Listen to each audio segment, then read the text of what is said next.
मई की आज 21 तारीख है और हमारे यहाँ झांसी में जो 48 डिग्री के करीब टेम्परेचर चल रहा है। तो कल जो 20 तारीख को हमारे यहाँ टेम्परेचर था वो 47.7 था, जहाँ पता नहीं 6 कुछ ऐसी था। तो अभी मैं सुबह पेपर पढ़ रही थी तो मैं सोच रही थी कि इतना ज़्यादा टेम्परेचर हो रहा, लगातार ऐसे आ रहा है तो पौधे बेचारे तो बहुत ही मुश्किल में हैं। इंसानों को जो अपने आप को चलाना बहुत मुश्किल हो रहा है। तो एक टाइम ही मैं सुबह आजकल आती हूँ और कई बार ऐसा होता है कि खूब सारे पौधे लगे हों तो सुबह जब एक टाइम आप पानी देते हो तो कई सारे पौधों को आप देना भूल भी जाते हो। तो अगर बीच में और चक्कर आपके लगते रहें आते हैं तो फिर आपको दिख भी जाते हैं तो आप फिर दे जाते हैं। तो इसी चक्कर में जो मेरे कई सारे पौधे सूख गए। तो आज भी कल भी मैंने ऐसे किया था, सुबह पानी सबको दिया और फिर मैं बंद करके आज सुबह आई हूँ। तो मैंने देखा कि कुछ एक पौधे जिनमें मैं पानी डालना भूल गई तो बिल्कुल वो मर गए हैं, मेरे ऐसे हो गए हैं। नमस्कार जी, मैं मंजू। आज मैं आपको बताऊंगी कि इतना हाई टेम्परेचर मई में जो जा रहा है तो उसके बावजूद भी कई सारे प्लांट्स हैं जो हमें देखने में बहुत ही अच्छे लगते हैं, बहुत ही कम केयर करनी पड़ती है। तो मैं बात कर रही हूँ ब्रायोफिल्म, और जिसे कि मदर ऑफ थाउजेंड भी कहा जाता है। मदर ऑफ थाउजेंड इसलिए कहा जाता है कि जब आप उसे एक बार घर में ले आते हैं तो उसके प्रोपगेशन के टाइम उसके इतने सारे न्यू प्लांट्स वो अपने आप ही तैयार कर लेता है। जहाँ कहीं भी गिरते हैं तो खूब सारे हजारों पौधे आप तैयार कर सकते हैं, जिसे कि कैलन कोई भी कहा जाता है, और जो आम तौर पे नाम है उसका मदर ऑफ थाउजेंड कहा जाता है। तो ब्रायोफिल्म सिर्फ एक ही तरह का पौधा नहीं है, ये प्लांट्स का ग्रुप है। बोलने का मतलब कि इसकी खूब सारी स्पीसीज है, चाहे उसे ब्रायोफिल्म बोला जाता है, पर कई सारी स्पीसीज हैं। तो आज जिसके बारे में मैं बात करूंगी तो उसे जो आप अपने गार्डन में लगा सकते हैं। और अगर इतनी भरपूर गर्मी में जब इतना हाई टेम्परेचर जा रहा है तो थोड़ी सी केयर कर ली जाए तो वो पौधे जो है उसके हमेशा आपके गार्डन में बने रह सकते हैं। तो बस वो थोड़ी सी केयर ज़रूरी है। वैसे देखा जाए तो केयर कोई ख़ास नहीं है, बट इस चीज़ का ध्यान जरूर होना चाहिए। जिन जगहों में ज़्यादा हाई टेम्परेचर नहीं जाता है वहाँ तो अलग चीज़ है, बट हमारे यहाँ जाता है। अगर इन चीज़ों के बारे में जान लिया जाए तो ये पौधे हमेशा ही आपके गार्डन में बने रहेंगे। तो ब्रायोफिल्म प्लांट्स की एक खासियत ये होती है कि ये थोड़ी सी छोटे से पॉट में थोड़ी सी मिट्टी में ये ग्रो हो जाते हैं, और कईयों पे तो इतने अच्छे अच्छे फ्लावर्स आते हैं कि जैसे आपने मेरे गार्डन में डंकी ज़ेयर देखा होगा तो उसमें खूब सारे फूल आते हैं, और आपने जो पत्थर चट्टा भी देखा होगा उस पर भी खूब सारे फूल, और लंबे टाइम तक वो फूल जो हैं बने रहते हैं। कई तो बहुत सारे हार्डी होते हैं और कई थोड़े से जो है वो थोड़े नाजुक भी हो जाते हैं। क्लाइमेट पे डिपेंड करता है कि उन्हें जैसा क्लाइमेट चाहिए वैसा ही मिले तो वो बहुत अच्छे से चलते हैं। तो ये सकुलेंट होते हैं, मोटे पत्ते और स्टेम मोटा, खूब इनमें पानी भरा रहता है। तो आज मैं इसकी बात करूँगी। और इसके अलावा जो मेरे पास ये भी है और ये भी है, ये और इसके अलावा जो ये दिखाए हैं इनके अलावा ये भी है, और भी कई सारे इनके पौधे होते हैं। तो कॉमन नेम इनका मदर ऑफ थाउजेंड ही होता है। तो ये देखिए, ये इस तरह से।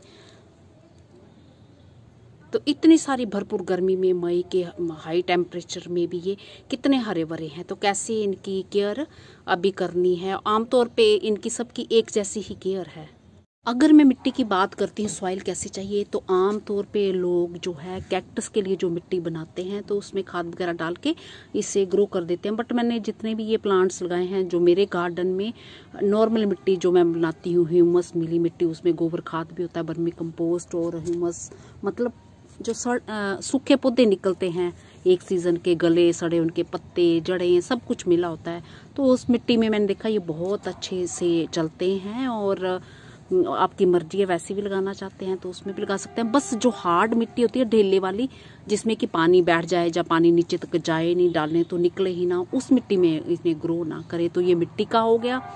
और प्रोपगेशन की बात करूं तो प्रोपगेशन इनकी सबकी जो आम तौर पे है एक जैसी ही इनकी होती है। प्रोपगेशन जो इन सब की वेजिटेटिवली होती है। ये पत्तों से भी उग जाते हैं और स्टेम से भी उग जाते हैं, जड़ों के नीचे से भी इनकी न्यू ग्रोथ हो जाती है। और इन सब प्लांट्स पे जो है नोचिस बने होते हैं। ये जो मार्जिन देख रहे हैं किनारे किनारे कट कट कट लगे हुए, तो मैं नज़दीक से दिखाती हूँ। तो ये पास से देखो, ये पत्तों पे सब पे ऐसे कट कट बने होते हैं और इन्हीं पे ये न्यू ग्रोथ, जो जैसे ये पत्ते जब मैच्योर होने लगते हैं तो ये न्यू ग्रोथ पूरे ये छोटे छोटे पौधे, और यहाँ कहीं भी ये गिरते हैं तो वहीं पे ये जड़ बना लेते हैं मिट्टी में और खूब सारे हजारों पौधे इनके तैयार हो जाते हैं। तो ये तो प्रोपगेशन की बात हो गई। और चाहे तो आप खूब सारे नीचे पौधे ये इस छोटू से गमले में 4 इंची पोट में नीचे भी ये देखो खूब निकले हैं, तो वहाँ से भी निकाल के इन्हें पूरे साल भर आप जो है ग्रो कर सकते हैं। धूप कैसी चाहिए होती है, तो आम तौर पे जो इन्हें धूप चाहिए होती है 4-5 घंटे की धूप काफ़ी है। बट अभी जब मौसम बहुत ज़्यादा गर्म हो रहा है, बहुत ज़्यादा मई की हाई टेम्परेचर जा रहा है, तो इसमें अपने नेट के नीचे रखना है, जो बस छनती हुई ज़रूरत भर की धूप इनके लिए काफ़ी है, क्योंकि इनमें पानी खूब भरा होता है। अगर डायरेक्ट सनलाइट में रखेंगे तो पत्तियाँ जो पानी इनका जो सूख जाएगा, पत्तियाँ जो इनकी ड्राई हो जाएंगी, गिर सकती हैं। और अगर पानी आप सोचें कि पानी की कमी हो रही है, पानी देते रहें, तो पानी भी मिट्टी में नीचे बहुत गर्म हो जाता है, साथ में मिट्टी भी गर्मी पैदा करती है नीचे, तो जड़ें इसकी जो फिर है गर्मी, बहुत ज़्यादा गर्मी के कारण जो है ख़राब हो सकती है, पौधा आपका मर सकता है। तो जिन जगहों में हमारे ऐसा जैसे झांसी जैसा टेम्परेचर जाता है उनकी बात मैं कर रही हूँ। बाकी जो ठंडे मौसम वाले हैं तो उनके लिए ये सब करने की ज़रूरत नहीं है, तो वो बस 4-5 घंटे की ऐसे धूप में रख सकते हैं। हाँ, दूसरी बात है, मैंने इसके पौधों को बिल्कुल छाया वाली जगह में भी देखा, तो बिल्कुल छाया वाली जगह में ये अच्छे से चलते नहीं है, लैगी जैसे हो जाते हैं और सुंदर नहीं लगते देखने में। तो बस ये है कि इन्हें धूप भी चाहिए होती है, तो बहुत ज़्यादा पूरा दिन की धूप नहीं है, बस सुबह की जो 4-5 घंटे की धूप, बाकी मौसम में अभी नेट के नीचे ही रखना है। तो ये सब चीज़ें हो गई हैं। पानी की बात करूँ तो पानी, इससे बहुत ज़्यादा पानी की ज़रूरत नहीं होती है, तो ये बहुत कम पानी में चल पड़ता है। तो जब ऊपर का पानी इसका मिट्टी का पूरा सूख जाए, सूखी नजर आए, फिर आप दूसरी बारी पानी दें। तो अगर कई सारे पौधे आपने लगाए हैं तो बाई चांस कई बारी बहुत दिन तक आप नहीं भी देते पानी, तो ये ईजिली मरता नहीं है। हाँ, बहुत महीनों तक देनी वो अलग चीज़ है उसमें फिर, बट अगर कुछ दिन नहीं देते हैं तो खासकर ये पौधा उन लोगों के लिए बहुत बढ़िया है जो लोग सर्विस करते हैं, जिनके पास ज़्यादा टाइम नहीं होता है, तो वो अपने गार्डन में, जहाँ बालकनी वगैरह में, यहाँ पे जिस तरह की धूप चाहिए होती है वैसी आती है, तो उसमें ये लगा सकते हैं। ये इंडोर भी लग जाते हैं, इंडोर भी फिर इन्हें थोड़ी धूप की ज़रूरत होती है, वहाँ विंडो में रखें, यहाँ पे जो ज़रूरत भर की इन्हें धूप भी मिले, तो आराम से ये चलते हैं। और कुछ टाइम इन्हें पानी में भी सिर्फ खाली चलाना चाहें तो ये पानी में भी चल जाते हैं। हाँ, ये चीज़ मैं बताना भूल गई, ये जो प्लांट है ये मेडागास्कर का नेटिव है।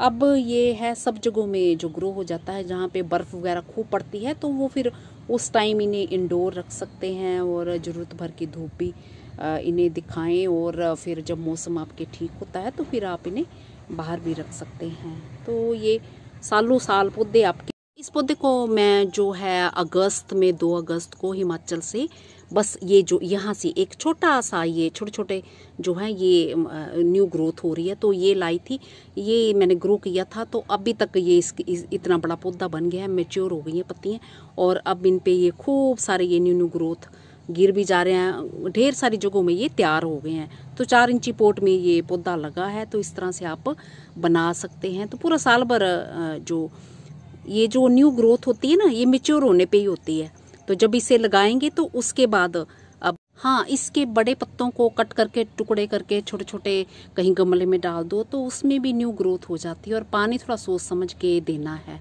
बस यही है।